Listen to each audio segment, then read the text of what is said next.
ಎಲೆಕ್ಷನ್ಗೆ ನಾವೆಲ್ಲ ಹೋಗಿದ್ದು ಸುಮಾರು 40-45 ಜನ ಲೀಡರ್ಸು ನಮ್ಮ MLAಗಳು ಕೆಲವು ಮಿನಿಸ್ಟರ್ಸು ಎಲ್ಲ ಅಲ್ಲಿದ್ದಾರೆ.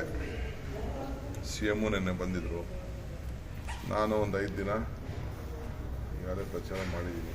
ಎಲ್ಲ ಕ್ಷೇತ್ರಗಳಿಗೆ ಹೋಗಿ ಒಂದೊಂದು ದಿನಕ್ಕೆ 3, 4, 5 ಆ ಥರ ಕ್ಷೇತ್ರಗಳಿಗೆಲ್ಲ ಹೋಗಿದ್ದೀನಿ. ಜನ ಬದಲಾವಣೆ ಬಯಸಿದ್ದಾರೆ. ಒಂದು 10 ವರ್ಷದಲ್ಲಿ ಅವರೇನು ಮಾತಾಡಿದರು, ಒಂದು ದಲಿತ CM ಮಾಡ್ತೀವಿ ಅಂತ ಹೇಳಿದ್ರು, ಬೇರೆ ಬೇರೆ ಏನೇನು ಆಶ್ವಾಸನೆಗಳು ಕೊಟ್ಟಿದ್ರು, ಅದು ಯಾವುದು ಈಡೇರಿಲ್ಲ. ಜೊತೆಗೆ ಸೋನಿಯಾ ಗಾಂಧಿಗೆ ಋಣ ತೀರಿಸಬೇಕಾದ ಒಂದು ಕರ್ತವ್ಯ ಇತ್ತು ಅನ್ನೋದು ಒಂದು ಭಾವನೆ ಇದೆ. ಸೋನಿಯಾ ಗಾಂಧಿಯವರು ತೆಲಂಗಾಣ ಕೊಟ್ಟಿದ್ರು.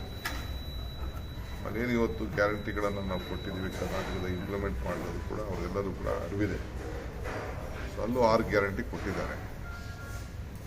ಜೊತೆಗೆ ಒಂದು ಒಳ್ಳೆ ಆಡಳಿತ ಆಗಬೇಕು, ಸೆಕ್ರೆಟರಿಯೇಟಿಂದ ಆಡಳಿತ ಆಗಬೇಕು, ಜನರ ಮಧ್ಯೆ ಆಡಳಿತ ಇರಬೇಕು ಅನ್ನೋದು ಅವ್ರಿಗೆಲ್ಲ ಆಸೆ. ಪ್ರಜಾಪ್ರಭುತ್ವ ಎಲ್ಲ ರಾಜ್ಯದಲ್ಲೂ ನೋಡಿದ್ದಾರೆ. ಇದು ಫಾರ್ಮ್ ಹೌಸಲ್ಲಿ ಕೂತ್ಕೊಂಡು ಆಡಳಿತ ಮಾಡೋದು, ಯಾರಿಗೂ ಸಿಗದೇ ಇರೋದೆಲ್ಲ ಕೂಡ ಅವ್ರಿಗೆಲ್ಲ ಜನರಿಗೆ ಅರ್ಥ ಆಗಿದೆ. ಜನ ಬದಲಾವಣೆ ಬಯಸಿದ್ದಾರೆ. ಆಮೇಲೆ BJPಯವರು ಅವ್ರಿಗೆ ಮಾಡಿ ಮೊನ್ನೆ ಎಲೆಕ್ಷನ್ ಕಮಿಷನ್ ದುಡ್ಡು 7,500 ಸಾವಿರ ರಿಲೀಸ್ ಮಾಡೋಕ್ಕೆ ಒಂದಷ್ಟು ಕಮಿಷನ್ ಕೂಡ ಕೊಟ್ಟಿದ್ದಾರೆ. ರೈತ ಬಂದು ಇವತ್ತು ವಾಪಸ್ ಹೋಗ್ಬಿಟ್ಟು ಇವತ್ತು ಆರ್ಡರ್ ECಯಿಂದ ನೋಟಿಸ್ ಆಗಿದೆ. ಕೊಟ್ಟಿದ್ದ ಅನುಮತಿನ ರೈತ ಬಂಧು ಕಾರ್ಯಕ್ರಮಕ್ಕೆ ಕೊಡಬೇಕು ಅಂತ ಆಗಿತ್ತು, ವಾಪಸ್ ಅದನ್ನೇ ಹೇಳ್ತಾ ಇರೋದು. ಏನೋ ನಡೀತಾ ಇದೆ ಚೆಸ್ ಗೇಮ್.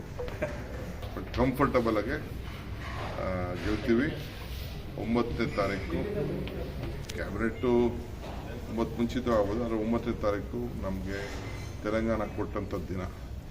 ಆವತ್ತೇ ನಮ್ಮ ಸರ್ಕಾರದ 6 ಗ್ಯಾರಂಟಿ ಇಂಪ್ಲಿಮೆಂಟ್ ಮಾಡೋಂಥ ತೀರ್ಮಾನ ನಾವು ಮಾಡ್ತೀವಿ.